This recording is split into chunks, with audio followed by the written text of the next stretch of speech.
জামাত ইসলাম এই দেশ থেকে আফগানিস্তানে পরিণত।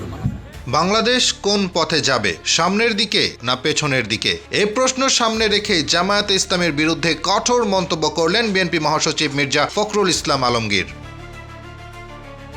সোমবার ২রা ফেব্রুয়ারি সকালে ঠাকুরগাঁওয়ে নিজের নির্বাচনী এলাকায় জনসংযোগের সময় মির্জা ফখরুল বলেন, জামায়াতে ইসলামী বাংলাদেশের অগ্রযাত্রা চায় না। তাদের রাজনীতির লক্ষ্য দেশকে আধুনিক রাষ্ট্র হিসেবে এগিয়ে নেওয়া নয়, বরং এক ধরনের আফগানিস্তানমুখী বাস্তবতা তৈরি করা।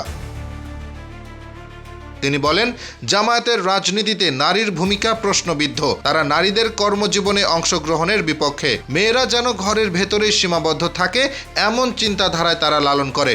এ সময় জামায়াত আমিরের সামাজিক যোগাযোগ মাধ্যম এক্সে দেওয়া সাম্প্রতিক একটি পোস্টের প্রসঙ্গ টেনে মির্জা ফখরুল বলেন, যদি সত্যিই সেখানে নারী বিদ্বেষী বক্তব্য দেওয়া হয়ে থাকে তাহলে তা সম্পূর্ণ অন্যায়। একটি রাজনৈতিক দলের নেতার কাছ থেকে এমন বক্তব্য কোনোভাবেই গ্রহণযোগ্য নয়। বিএনপি মহাসচিব বলেন, বর্তমান সময় দেশ গঠনের একটি গুরুত্বপূর্ণ সুযোগ এনে দিয়েছে।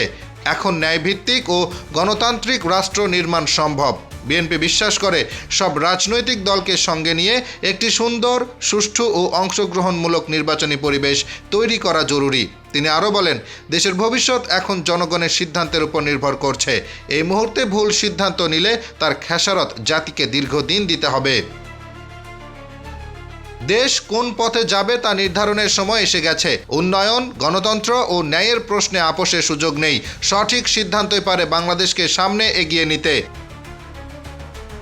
Hasibur Rahman, daily our Bangladesh.